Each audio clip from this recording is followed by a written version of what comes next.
Hey everyone, welcome back. Ready to unlock some serious financial knowledge. Absolutely. Always ready for that. I like it.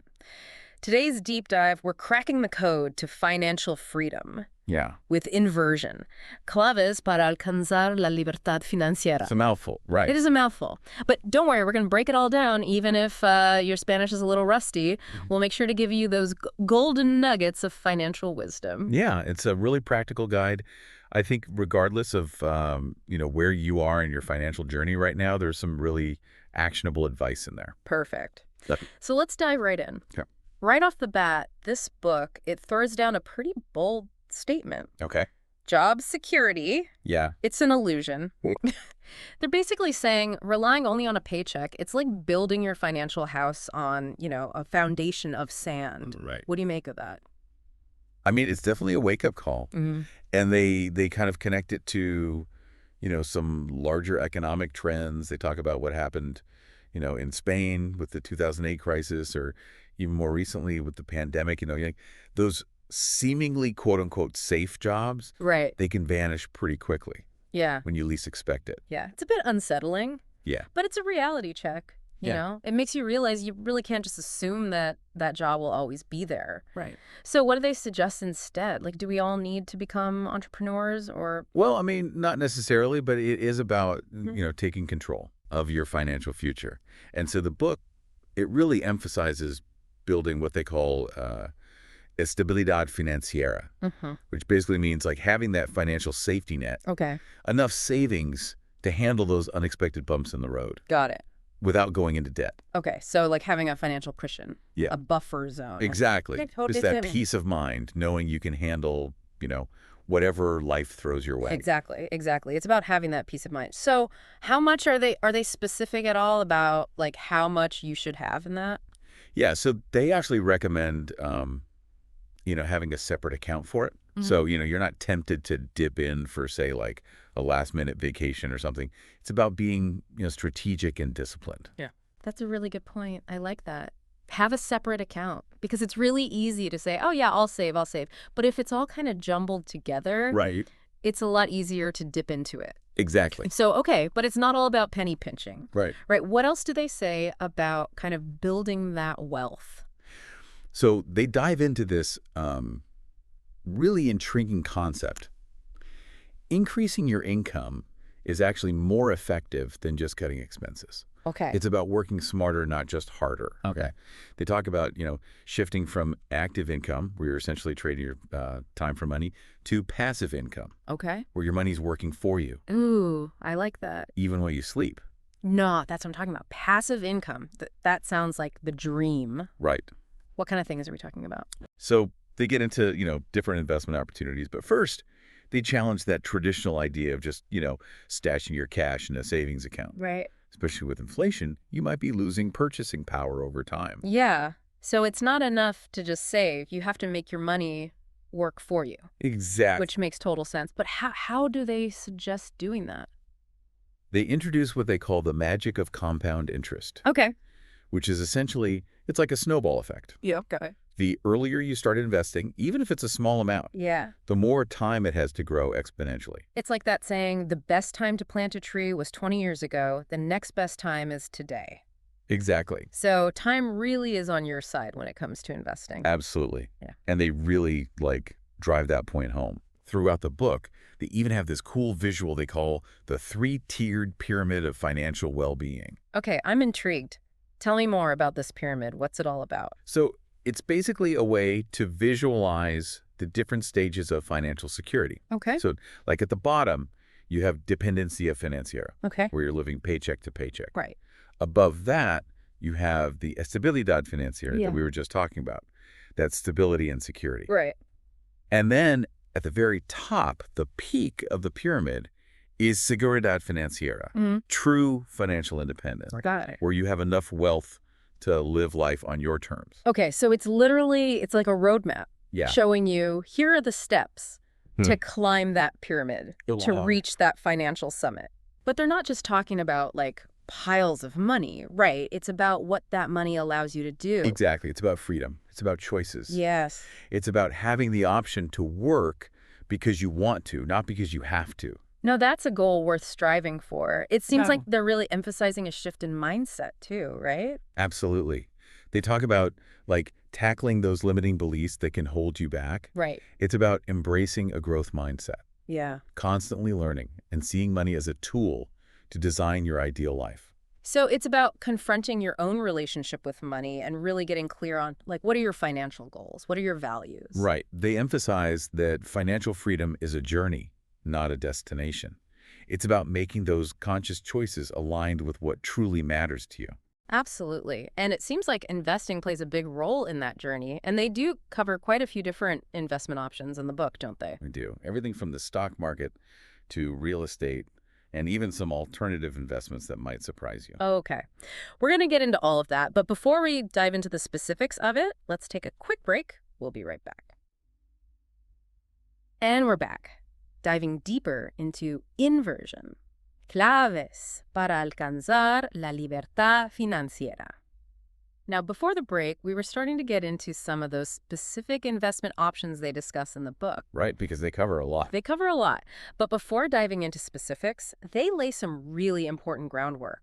They talk about the importance of understanding your own risk tolerance. Yeah, absolutely. Because not all investments are created equal, right? And everyone has that different kind of comfort level when it comes to risk. Exactly, exactly. So they want to make sure you're making informed decisions that align with your individual goals, and risk appetite. hmm And they also, really stress the importance of diversification, that age-old adage of not putting all your eggs in one basket. Exactly. So it's about building that well-rounded portfolio that's designed to, weather those market fluctuations and ultimately achieve your financial goals over time. Precisely.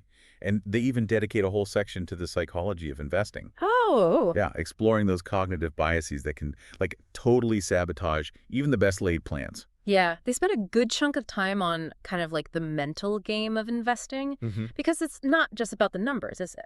No, not at all. They talk about, avoiding emotional decision making, not getting caught up in market hype or Right. panicking when things get volatile. Right. And they even highlight specific cognitive biases. Like that confirmation bias, right? Yeah. Right. Where you only see what you want to see, Like this, even if the evidence says otherwise. or like that FOMO, oh, yeah. fear of missing out, that can lead to, chasing those get-rich-quick schemes. Right.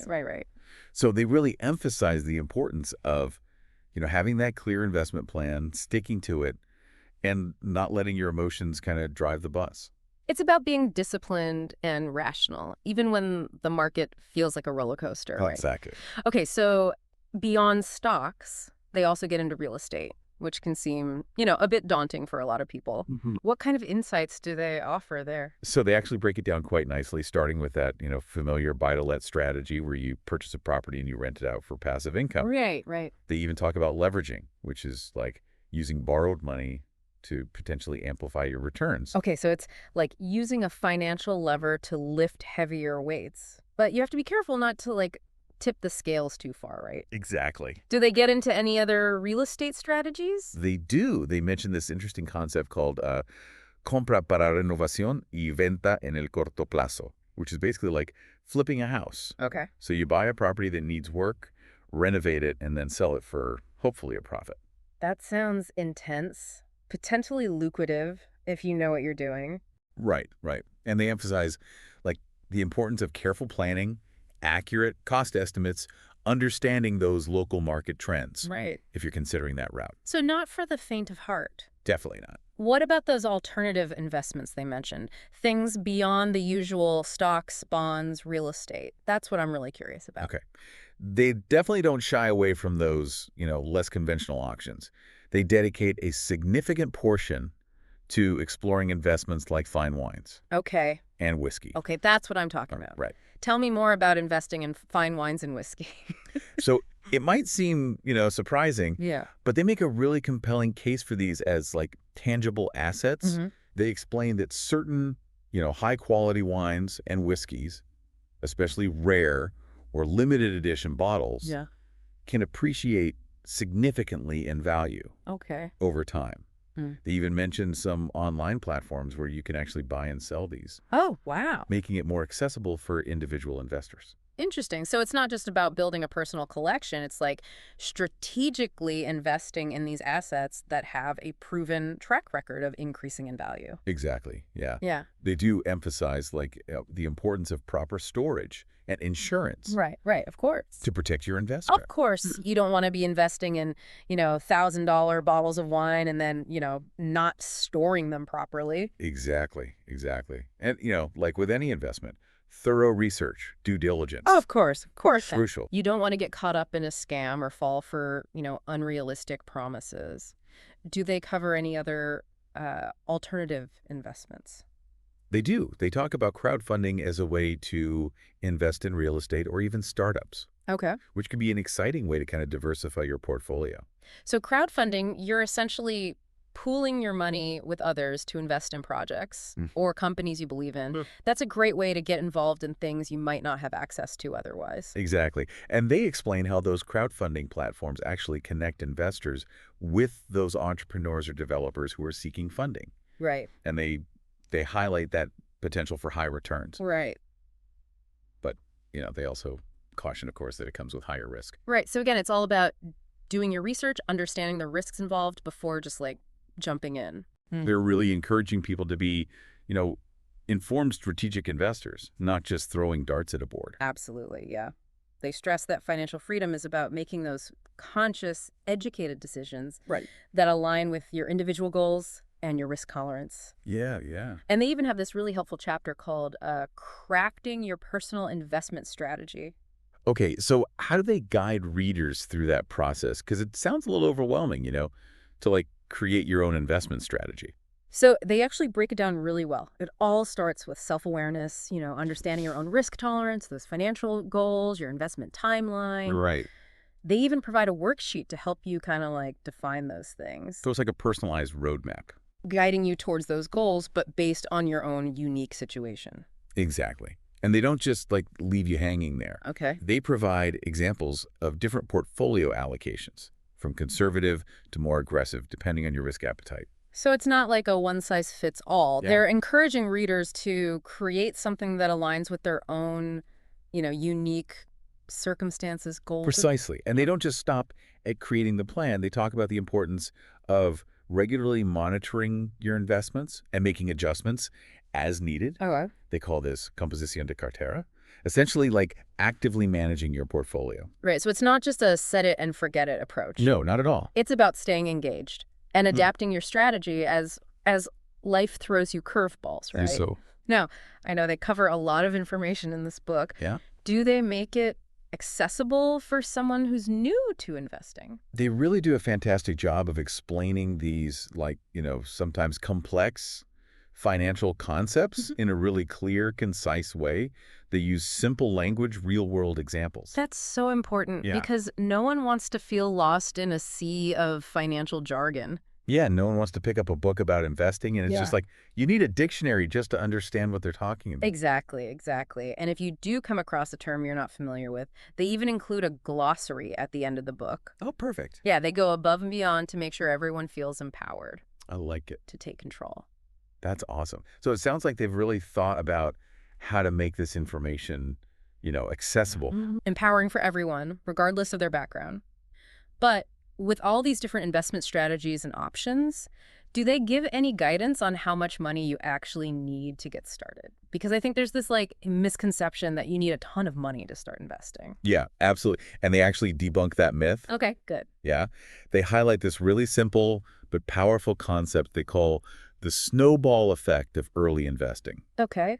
They explain that even small, consistent contributions, especially when you're younger, can snowball into significant wealth over time, thanks to compound interest. So it's more about building that habit of investing early on, even if it's just a small amount, rather than waiting for that perfect moment when you have, a ton of cash lying around. Exactly.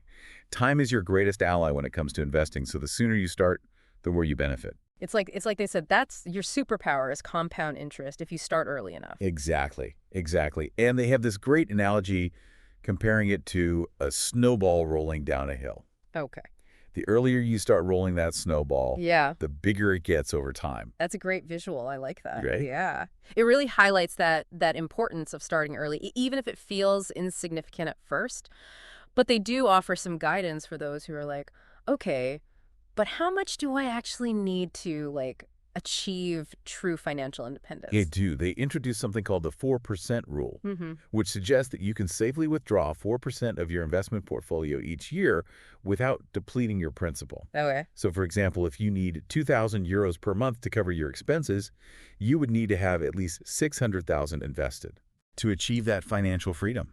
That's a really helpful kind of rule of thumb Yeah. to keep in mind when, setting those financial goals. But, that achieving that level of financial independence, it requires a multifaceted approach. Mhm. It's not just about investing, it's also about managing debt effectively. Yeah. What do they say about that? Yeah, they dive into that often confusing topic of good debt versus bad debt, Okay. which can make a huge difference in your financial journey. So not all debt is created equal. Exactly, Yeah. exactly. They explain how good debt, like a mortgage on a rental property that generates income, can actually help you build wealth. Right. You're essentially using borrowed money to create more money. Right.